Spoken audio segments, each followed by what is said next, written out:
Good morning, AP scholars. I'm trying something totally new and see how this works.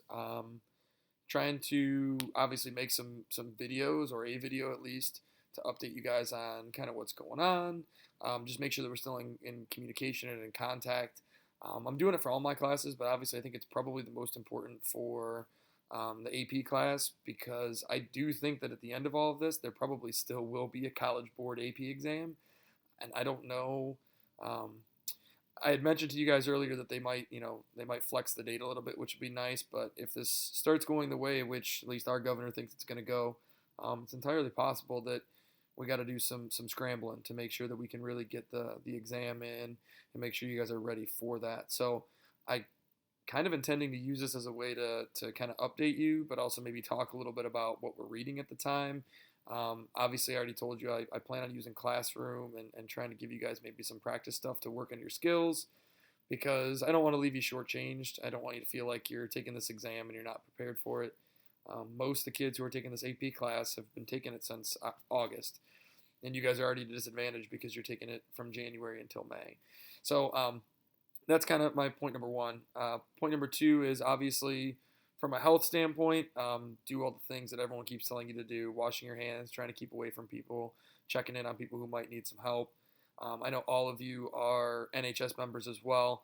And like we kind of talked about before, if you can find ways to really be involved in a safe way that you're comfortable with and your families are comfortable with, please take that.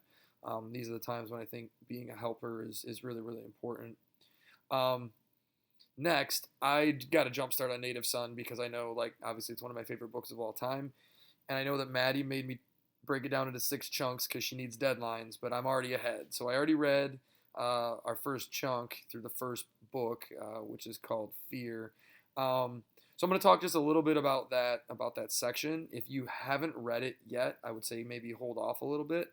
But I just want to give you some of my thoughts about what I was thinking as I read that first book of Native Son because it's obviously really, really important, the first part. And as I was kind of reminded as I was reading it, it's a really easy read. We've read like Heart of Darkness and we've read Hawthorne and things of that nature where I think it's been a really tough to just get through some of the diction and the syntax. But that's not really the case with Native Son. And a lot of times, and there's not even a lot of dialect like there was in Their Eyes Are Watching God. So realistically, it's kind of an easy read. From a Lexile perspective, it's fairly low.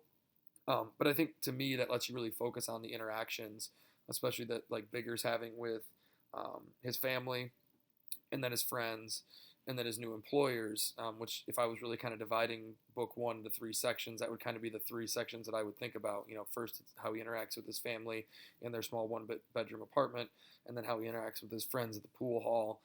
Kind of this macho. You're scared to rob this person because he's white. I'm not scared. Flexing of masculinity, and then obviously the new employment opportunity that Bigger has with a family who, some would say are very well-meaning in their intentions. And then sometimes as he's driving Mary around, it could be a little uncomfortable with the conversations that they're having with Bigger.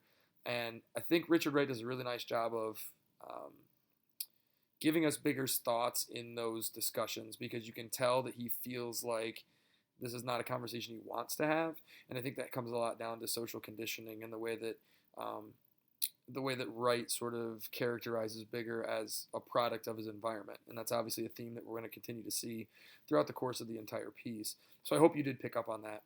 One of the other things I want to focus on is the nature of what Bigger thinks of Reds or commies or communists. I mean, obviously, Jan puts himself out there as a communist, and Mary is at least communist curious or flirting with communism.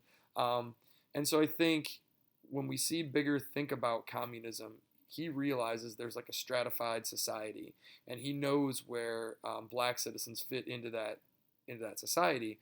But it's very telling that he sees communists as below where blacks fall in the societal structure because after he, again, spoiler alert, after he murders Mary, he feels like he can blame it on Jan because Jan's a communist and those communists will do anything.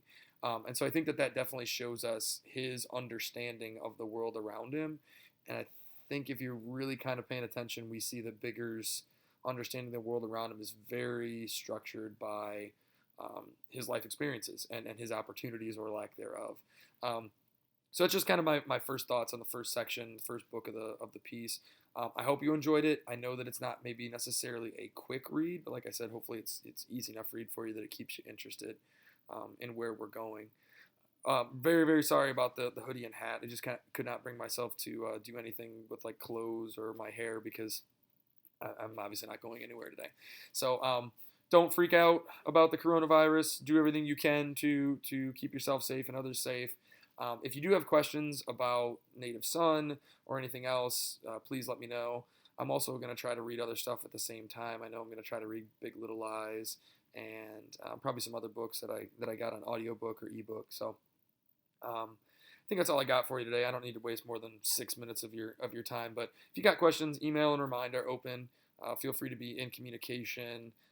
Help anywhere you can in these next couple of weeks because I think that's going to be really, really important. So hope you guys appreciated this, and we'll chat soon. Bye bye.